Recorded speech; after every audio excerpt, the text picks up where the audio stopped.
Master minds commerce చదవాలనుకునే 10th inter విద్యార్థుల తొలి ఎంపిక.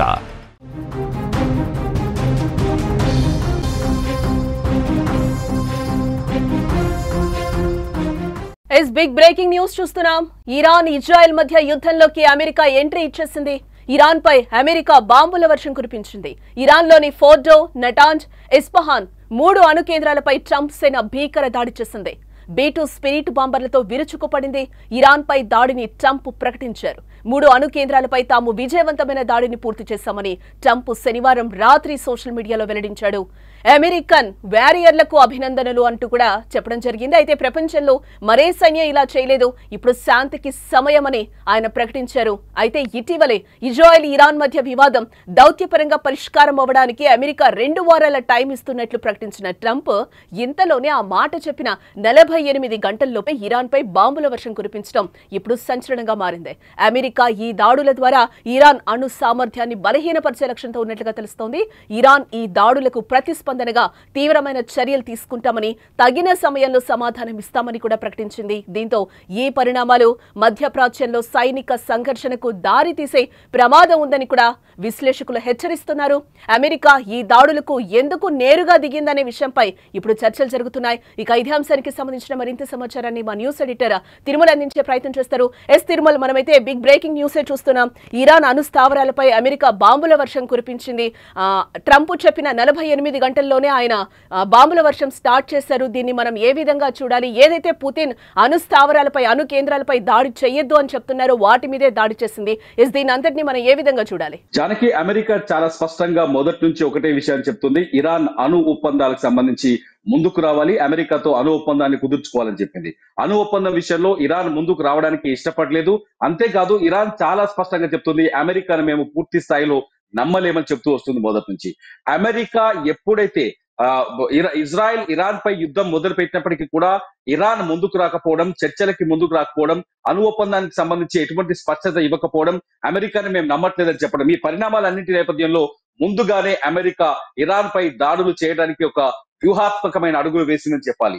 అమెరికా చాలా స్పష్టంగా నిజానికి డొనాల్డ్ ట్రంప్ ఎప్పుడైతే సిచ్యువేషన్ రూమ్ కు వెళ్ళారో, సిచ్యువేషన్ రూమ్ కు వెళ్ళినప్పుడే ఇరాన్ పైన దాడి చేయాలని నిర్ణయం తీసుకున్నట్టుగా మనం అర్థం చేసుకోవాలి. అంతేకాదు, ఇరాన్ పైన దాడి చేయడానికి నిర్ణయం తీసుకున్నాకే ఆసిమ్ మునీర్, పాకిస్తాన్ ఎవరైతే మిలిటరీ చీఫ్ ఉన్నారో ఆసిమ్ మునీర్ తో లంచ్ మీటింగ్ ని కుదుర్చుకున్నారని కూడా మనం ఇక్కడ అర్థం చేసుకోవాలి.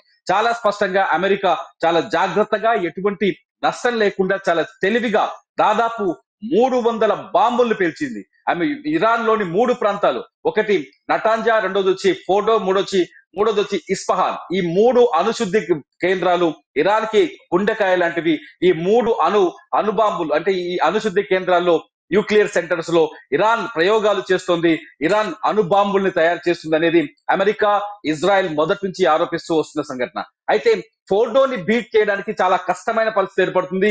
ఫోర్డో మొత్తం ఇరాన్ లోని ఒక కొండ ప్రాంతంలో, హిమాలయ సారా ఉంటుంది, అక్కడికి హిమాలయ సారాలో ఉన్న ఒక కొండ ప్రాంతంలో, ఇది తెహరాన్కి, ఇరాన్ రాజధాని తెహరాన్కి 90 కిలోమీటర్ల దూరంలో ఉంటుంది ఫోర్డో అణు న్యూక్లియర్ సెంటర్ పైన దాడి చేయడం అనేది చాలా కష్టమైన పని అనుకున్నారు. ఎందుకంటే 1981లో ఇజ్రాయెల్ అణు కేంద్రాలని ధ్వంసం చేసిన తర్వాత ఫోర్డోని చాలా తెలివిగా, చాకచక్యంగా, చాలా ముందు చూపుతో నిర్మించారు. ఇది కొండకి పైన కొండ ప్రాంతం ఉంటుంది. ఇది ఒక కొండ పైకి కొన్ని 100 మీటర్ల హైట్ ఉంటుంది. ఆ కొండ కింద సొరంగం తవ్వి దాదాపు 200 నుంచి 300 ఫీట్ల లోతులో ఫోర్డో అణు కేంద్రాన్ని తయారు చేశారు. ఇందులో 90% వరకు శుద్ధి చేసిన యురేనియం ఉన్నట్టుగా అంతర్జాతీయ యురేనియం సంస్థ గుర్తించింది.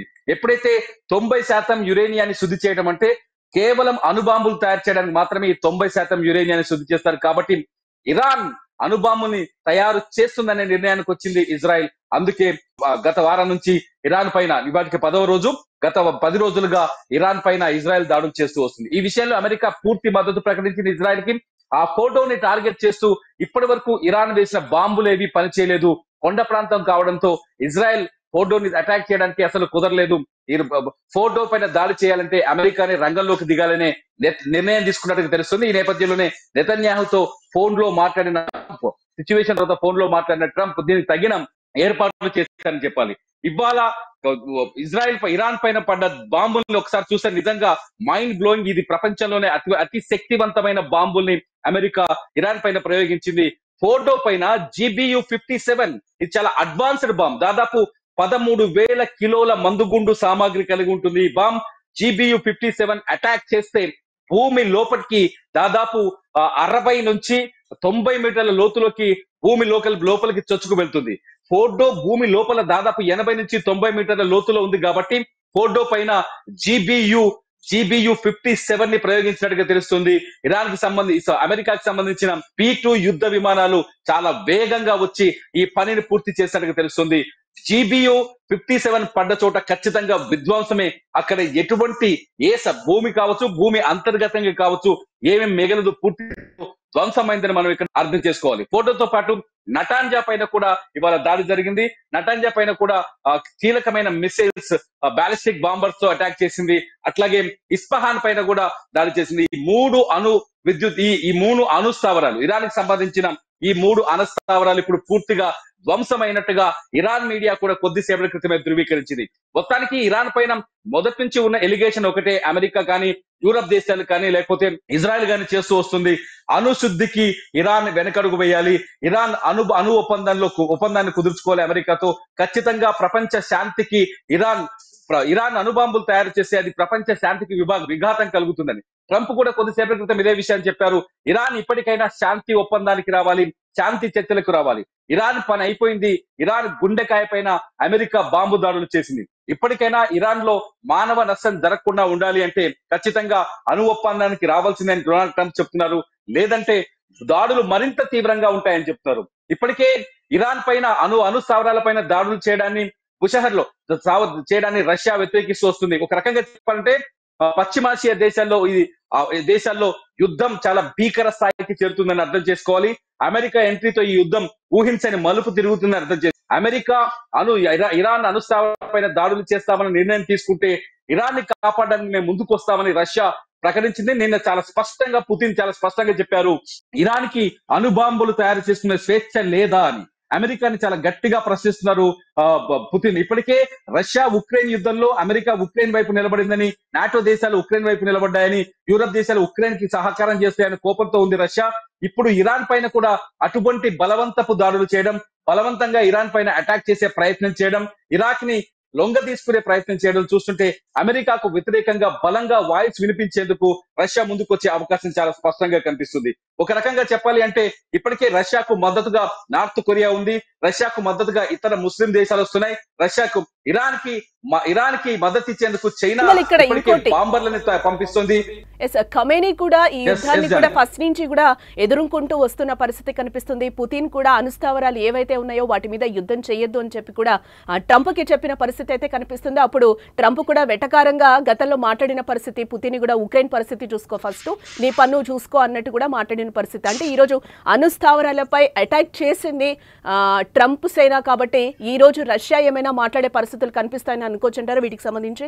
కానీ ఇప్పుడు ఇటువంటి పరిస్థితుల్లో చాలా స్పష్టంగా యుద్ధరంగ నిపుణులు ఒక విషయాన్ని చెప్తారు. ముందు ఇరాన్ ఖచ్చితంగా రిటాలియేషన్ కి దిగుతుంది, అమెరికా పైన ఖచ్చితంగా దాడులు చేసే ప్రయత్నం చేస్తుంది, ఇరాన్ ప్రతీకార చర్యకు దిగే అవకాశం కనిపిస్తుందని చెప్తారు. కానీ అమెరికా చాలా తెలివిగా ఇరాన్ కు దగ్గరలో ఉన్న అమెరికా సైనిక స్థావరాలని ఖాళీ చేసింది. ఖతార్ కావచ్చు, సౌదీ కావచ్చు, లేకపోతే ఇరాక్ కావచ్చు, ఈ మొత్తం దాదాపు 8 సైనిక స్థావరాలుగా అమెరికాకు ఇరాన్ కు దగ్గరగా ఈ స్థావరాలన్నింటినీ ఇప్పటికే అమెరికా ఖాళీ చేసింది.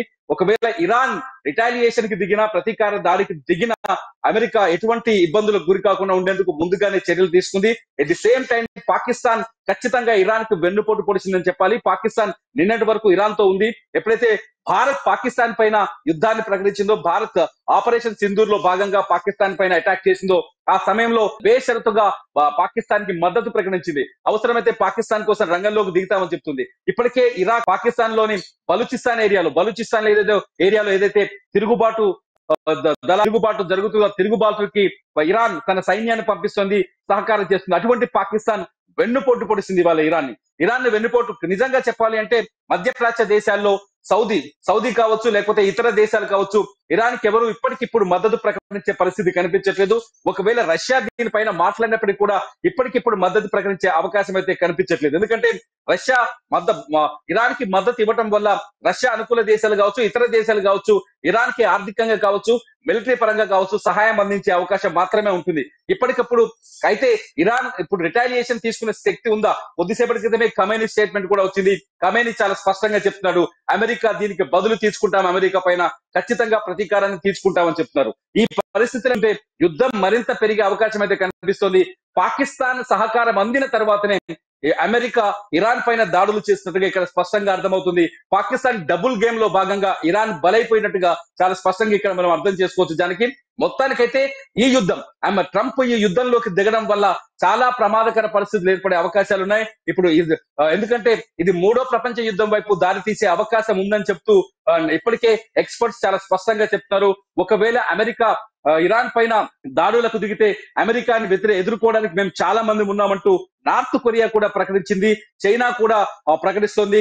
ఇరాన్ సార్వభౌమాధికారాన్ని కాపాడడానికి, ఇరాన్ అస్తిత్వాన్ని కాపాడడానికి మేము సహకరిస్తామని చెప్పేసి రష్యా కూడా పూర్తి స్థాయిలో ఇవాళ మద్దతు ప్రకటించే అవకాశం ఉందని చెప్పొచ్చు. ఎందుకంటే మధ్యప్రాచ్య దేశంలో కొనసాగుతున్న ఉద్రిక్తతల నేపథ్యంలో రష్యా ఖచ్చితంగా ఇరాన్ కి మద్దతు ఇచ్చే అవకాశం కనిపిస్తోంది.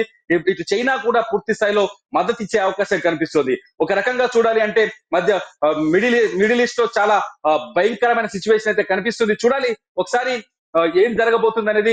డొనాల్డ్ ట్రంప్ ఇప్పటికే చాలా స్పష్టంగా చెప్పారు ఇరాన్ లొంగిపోవాలి అని. ఇరాన్ మాత్రం చాలా స్పష్టంగా చెప్తుంది ఎట్టి పరిస్థితుల్లో అమెరికా పైన ప్రతీకారం తీసుకుంటామని. ఇంకొక విషయం ఏంటంటే ఇక్కడ ఇరాన్ కి హౌతీస్ ఎవరైతే హౌతీస్ ఉన్నారో యమన్ హౌతీస్ వీళ్ళు పూర్తి మద్దతు ప్రకటించారు.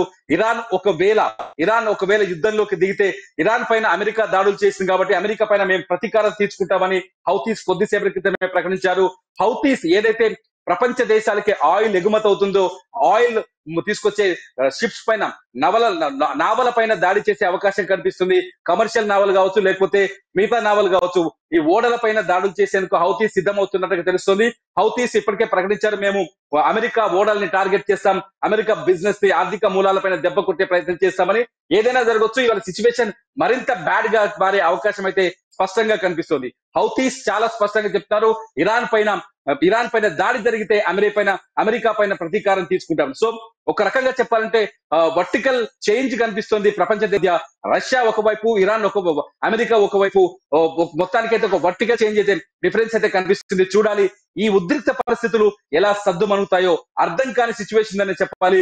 వరల్డ్ వార్ 3 వచ్చే అవకాశం ఉందని ఎవరైతే ఎక్స్పర్ట్స్ చెప్తున్నారో వాళ్ళు ముందు నుంచి ఏదైతే ప్రిడిక్ట్ చేస్తున్నారో ప్రిడిక్ట్ చేస్తున్నట్టుగానే సిచ్యువేషన్స్ అన్ని మారిపోతున్నాయి. ట్రంప్ తీసుకుంటున్న బోల్డ్ డెసిషన్స్, మాస్ డెసిషన్స్ శాంతికి విఘాతున్నాయంటూ ముస్లిం కంట్రీస్ చెప్తున్నాయి. తయారు చేస్తున్న అణుబాంబులు ప్రపంచ శాంతికి వ్యతిరేకం అంటూ ఇటు యూరోపియన్ దేశాలు చెప్తున్నాయి, అమెరికా చెప్తుంది. చూడాలి జానకి ఏం జరగబోతుందో నెక్స్ట్ టైం. రైట్. యస్ముతంగా మనం చూడొచ్చు ఇరాన్ పై అమెరికా భీకర దాడికి దిగింది. ఉన్నట్టుండి 3 అణు కేంద్రాలపై అటాక్ చేసింది. అవి ఫోర్డో, నటాంజ్, ఎస్పహాన్ అణు కేంద్రాలపై బాంబుల వర్షం కురిపించింది. ఇరాన్ పై దాడికి 1989 నాటి బాంబర్లను ఉపయోగించినట్లుగా తెలుస్తోంది. 30 టోమాహాక్ క్షిపణులు కూడా ప్రయోగించింది. అమెరికా ఎంట్రీతో ఆందోళన మొదలైంది. మరో వరల్డ్ వార్ దిశగా పరిస్థితులు మారబోతున్నాయా అంటే విశ్లేషకులు అవుననే చెప్తున్నారు. ఇరాన్ ఇజ్రాయెల్ మధ్య యుద్ధంలోకి అమెరికా ఎంట్రీ ఇచ్చేసింది. ఇరాన్ పై అమెరికా బాంబుల వర్షం కురిపించింది. ఇరాన్ లోని ఫోర్డో, నటాంజ్, ఎస్పహాన్ 3 అణు కేంద్రాలపై ట్రంప్ సేన భీకర దాడికి దిగింది. B2 spirit బాంబర్లతో విరుచుకుపడింది. ఇరాన్ పై దాడిని ట్రంప్ ప్రకటించారు. 3 అణు కేంద్రాలపై తాము విజయవంతమైన దాడిని పూర్తి చేశామని కూడా ట్రంప్ శనివారం రాత్రి సోషల్ మీడియాలో వెల్లడించారు. అమెరికన్ వారియర్లకు అభినందనలు అంటూ కూడా ఆయన తెలిపారు. ప్రపంచంలో మరే సైన్యం ఇలా చేయలేదు, ఇప్పుడు శాంతికి సమయం అని కూడా ఆయన ప్రకటించడం జరిగింది. అయితే ఇటీవలే ఇజ్రాయెల్, ఇరాన్ మధ్య వివాదం దౌత్యపరంగా పరిష్కారం అవ్వడానికి అమెరికా 2 వారాల టైం ఇస్తున్నట్లుగా ప్రకటించిన ట్రంప్ అంతలోనే ఆ మాట చెప్పిన 48 గంటల్లోపే ఇరాన్ పై బాంబుల వర్షం కురిపించడం ఇప్పుడు సంచలనంగా మారిందని చెప్పుకోవచ్చు. అమెరికా ఈ దాడుల ద్వారా ఇరాన్ అణు సామర్థ్యాన్ని బలహీనపరిచే లక్ష్యంతో ఉన్నట్లుగా తెలుస్తోంది. ఇరాన్ ఈ దాడులకు ప్రతిస్పందనగా తీవ్రమైన చర్యలు తీసుకుంటామని, తగిన సమయంలో సమాధానం ఇస్తామని కూడా ప్రకటించింది. దీంతో ఈ పరిణామాలు మధ్యప్రాచ్యంలో సైనిక సంఘర్షణకు దారితీసే ప్రమాదం ఉందని కూడా విశ్లేషకులు హెచ్చరిస్తున్న పరిస్థితి. అమెరికా ఈ దాడులకు ఎందుకు నేరుగా దిగిందనే విషయంపై ఇంకా చర్చలు జరుగుతూనే ఉన్నాయి. Our objective was the destruction of Iran's nuclear enrichment capacity and a stop to the nuclear threat posed by the world's #1 state sponsor of terror. Tonight, I can report to the world that the strikes were a spectacular military success. Iran's key nuclear enrichment facilities have been completely and totally obliterated. Iran, the bully of the Middle East, must now make peace. If they do not, future attacks will be far greater and a lot easier. For 40 years, Iran has been saying death to America, death to Israel. They have been killing our people, blowing off their arms, blowing off their legs with roadside bombs.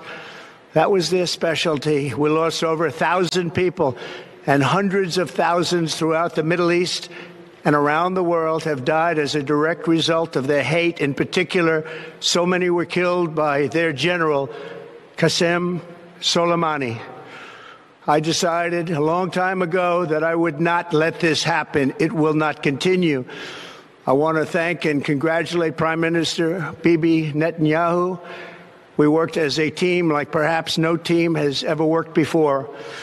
And we've gone a long way to erasing this horrible threat to Israel. I want to thank the Israeli military for the wonderful job they've done. And most importantly, I want to congratulate the great American patriots who flew those magnificent machines tonight, and all of the United States military on an operation the likes of which the world has not seen in many, many decades.